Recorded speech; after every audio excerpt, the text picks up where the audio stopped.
Ngayong araw nga mga bossing ay meron na naman yan dumating sa atin dito na Suzuki GD. Ang issue at problema, namatay daw sa takbo at walang power. Dahil power nga yung issue at problema, ay dito muna tayo nagumpisa ng ating troubleshooting. Tinanggal nga muna natin itong ating battery at chinek natin via test light. Kung makikita nyo, hindi man lang umilaw ang ating test light. At dahil hindi umilaw ang ating test light, ay dito naman natin i-check kung ano nga ba ang voltahe na meron pa ang ating battery. Gamit naman niya itong ating voltmeter, ay dito natin malalaman ang voltahe na meron pa ang ating battery. Kung makikita ninyo, 5.7, so hindi talaga siya good mga bossing. Buti na nga lang at meron tayo ditong battery charger na kaya mag-repair ng mga battery. Minimum voltage ng ating battery kapag good yung battery natin is 12.4, pero dahil 5.7, i-charge muna natin ito. At ang maganda dito sa battery charger na to ay fast charger. At habang i-charge nga natin yung ating battery, ay aalamin nga natin mga bossing kung bakit nagdobat ang battery ng ating unit ngayon. Mga hindi po nakakaalam, pag sinabi po natin battery operated ang isang unit, hindi porket battery operated mga bossing, pag walang battery ay hindi na siya aandar. Battery operated, it means 12 volts po yung nagpapasa ng kuryente papunta sa ating CDI. Ang importante dito, kahit walang battery, dapat goods ang inyong charging. Sa nangyari sa unit natin mga bossing, naglobat ang kanyang battery, ibig sabihin hindi nagcha-charge ang ating unit. Kaya naman mga bossing, ayan dito at mag-uumpisa na tayo kung paano natin i-diagnose ang ganitong issue at problema na po pwede natin i-apply sa kahit anong motor.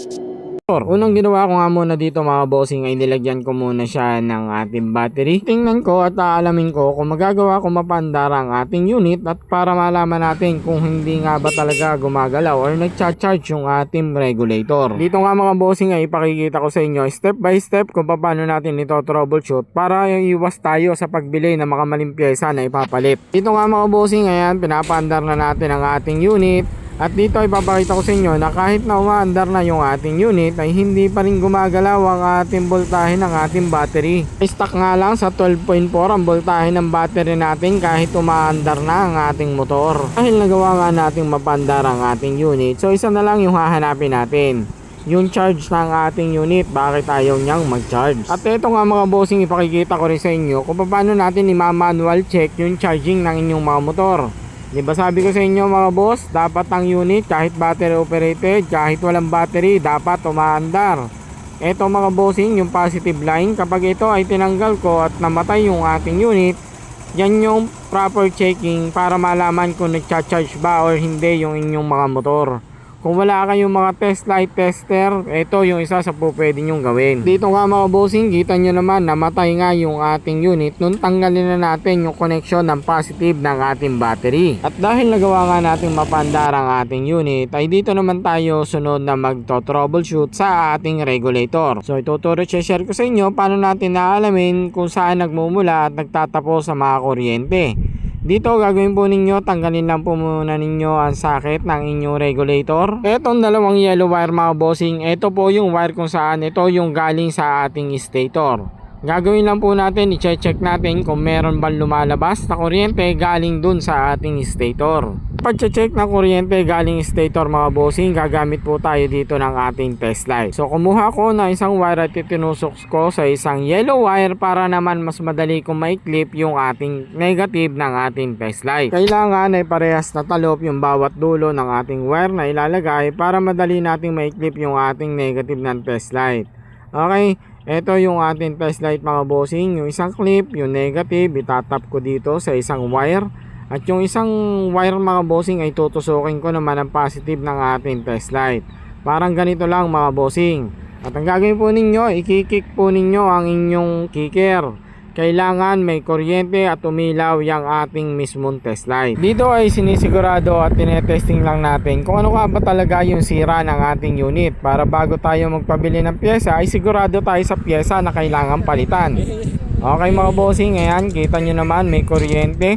Medyo masikip lang yung pwesto natin kaya hindi masyadong nakita. Pero goods at gumagana, tumiilaw na yung ating test light.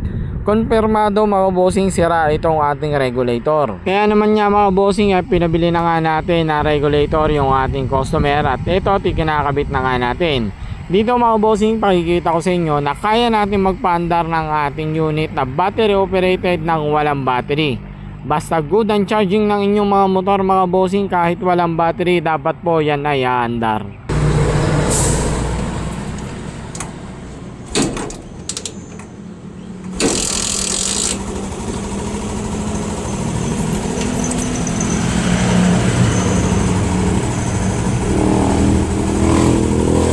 Tanong, ba't walang nalabas sa kurente? Ito.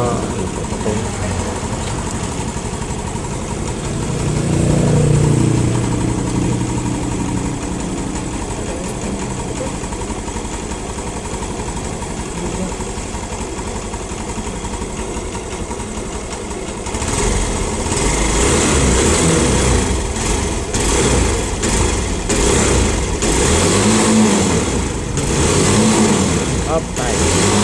Wait lang. Patay mo muna. Baka overcharging. Baka overcharging.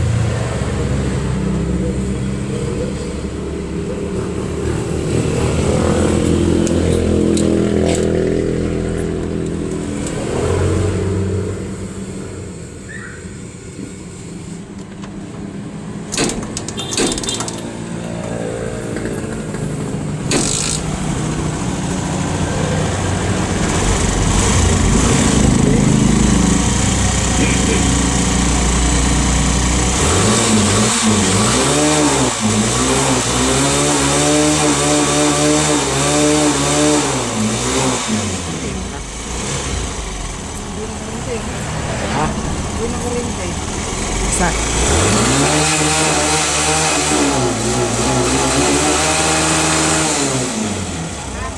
Cleaner na yun. Okay na.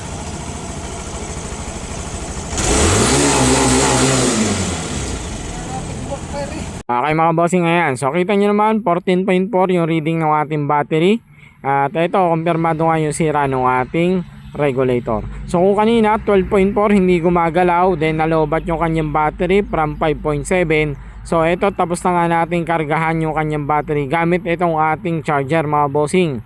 So kung kanina 5.7 na makalipas ng 30 minutes mga bossing ng pagcha-charge, ayan, ito na. Check natin, 12.6 mga bossing. Okay, goods na to mga boss.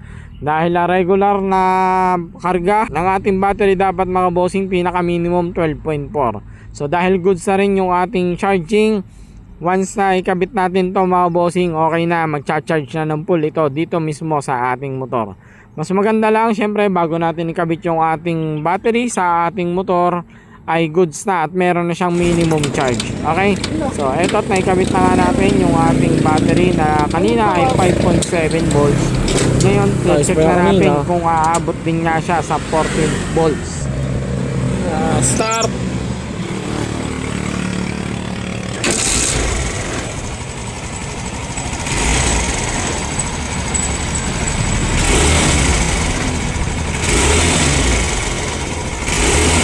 Okay mga boss, ayun. Bago man dito sa umabot ng 14 pero goods na yan mga bossing. All goods na, wala ng problema yung ating unit.